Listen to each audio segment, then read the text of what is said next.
এই ডক্টর ডুম কি আসলেই ভিলেন? কারণ পৃথিবী বাঁচাতে যদি একজন ভিলেনকেই সবচেয়ে ভয়ঙ্কর সিদ্ধান্ত যদি নিতে হয়, তাহলে কি সে সত্যি ভিলেন থাকে, নাকি ভবিষ্যৎ যখন ধ্বংস দেখায় তখন একজন ভিলেনই হয়ে ওঠে পৃথিবীর শেষ আশ্রয়? এখন কাহিনী হচ্ছে, যদি বলা হয় 2026 সালে কোন মুভির জন্য অডিয়েন্সরা সব থেকে বেশি অপেক্ষা করছে, তখন এক কথাই চলে আসে অ্যাভেঞ্জার্স ডুমসডে। অ্যাভেঞ্জার্স এন্ড গেমের পর মার্ভেল তো যা ইচ্ছে তাই কাহিনী করে বসে আছে মাল্টিভার্স নিয়ে। সেখান থেকেই মার্ভেল ফ্যানদের লম্বা একটা অপেক্ষার পর এবার আশার আলো হয়ে ফিরেছে অ্যাভেঞ্জার্স ডুমসডে। কারণ এন্ড গেম যেখান থেকে শেষ হয়েছিল, সম্ভবত সেখান থেকেই অ্যাভেঞ্জার্স ডুমসডের শুরু। আর খেলাটা কিন্তু মার্ভেল এখানেই খেললো, কারণ রিপোর্ট অনুযায়ী এন্ডস গেমের পর মার্ভেল অনেক বড় একটা দর্শক হারায়, এবং এন্ড গেম মার্ভেলের সেই মুভি যা ওয়ার্ল্ড ওয়াইড সব থেকে মানুষ বেশি দেখেছে, আবার সব থেকে বেশি টাকা কামিয়েছে। সো পাবলিক তো এখন ডুমসডে দেখবেই, কারণ অফকোর্স সবাই জানতে চাইবে এন্ড গেমের পর আসলে কি হয়েছিল, আর এই কনসেপ্টটা আসলে লজিক্যালি কতটুকু সত্য, আর at the same time profitable কি হবে। আর এখানেই তো রুসো ব্রাদার্স খুব সুন্দর করে খেলেছে মাইন্ড গেম, তাই তো একের পর এক বড় বড় সুপার হিরোদের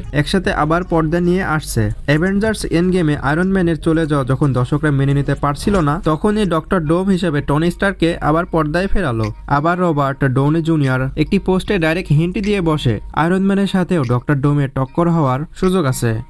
আবার ক্যাপ্টেন আমেরিকা, যার কিনা এই মুভিতে থাকার কোনো কথাই ছিল না, তাকে আবার কামব্যাক করানো হয়েছে এই মুভিতে। কিন্তু এখন এই বেচারার কি হবে? ক্যারিয়ার শুরুর আগেই খতম। আবার ওদিকে থরের ও ডোমসডে টিজার লিক হয়েছে কিছুদিন আগে। যাক, এই সবকিছু দেখে তো বোঝাই যাচ্ছে রুসো ব্রাদার্স বেশ ভালোই জাল বিছিয়েছে অডিয়েন্সদের জন্য। আর এখন এই মাল্টিভার্সের প্যাচ কিভাবে সলভ করবে সেটা এখন দেখার পালা। কিন্তু প্রশ্ন হলো, ডক্টর ডুম আসলে কেমন ভিলেন? এখন ডক্টর ডুম চরিত্র নিয়ে অনেক ধরনের স্পিকুয়েল চলছে। কি হবে, কেমন থাকবে আগে সিকুয়েল থেকে? এটুকু নিশ্চিত যে মার্বেল কমিক্স মানেই শুধু সুপার হিরোদের বীরত্ব নয়, কখনো কখনো গল্পের কেন্দ্রবিন্দু হয়ে ওঠে একজন ভিলেন। এটা ঠিক তেমনই একটি চরিত্র যেখানে ডক্টর ডুম নিজেকে পৃথিবীর শেষ আশ্রয় হিসেবে ভাবতে শুরু করে, এবং ভবিষ্যতে একটি ভয়াবহ দৃশ্য দেখতে পায়।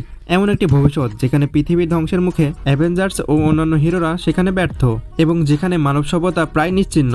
এখন ডুমসডে মনে করে পৃথিবী বাঁচাতে নায়ক নয়, একজন শাসকের প্রয়োজন, আর সেই শাসক তিনি নিজেই। এবং সেখান থেকেই শুরু হয় তার ডুমসডে পরিকল্পনা। সায়েন্স আর ম্যাজিকের কম্বিনেশনে ডুম এখন নিজেই সিদ্ধান্ত নেয়, যা হয়তো পৃথিবীকে রক্ষা করতে পারে, কিন্তু এই পথে রয়েছে অসংখ্য নিরীহ মানুষের ত্যাগ। সো ডক্টর ডুম এখানে শুধু ভিলেনই নয়, তিনি একজন অত্যন্ত বুদ্ধিমান তবে অহংকারী কিন্তু ট্র্যাজিক চরিত্র, যে কিনা সত্যি পৃথিবীকে বাঁচাতে চায়, তবে নিজের ওয়েতে। সো আপনারা কারা কারা এক্সাইটেড এই মুভি দেখার জন্য অবশ্যই কমেন্ট করে জানাবেন।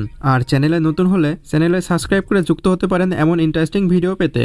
দেখা হচ্ছে নতুন কোনো ভিডিওতে, ততদিন সবাই ভালো থাকবেন, সুস্থ থাকবেন, টেক কেয়ার।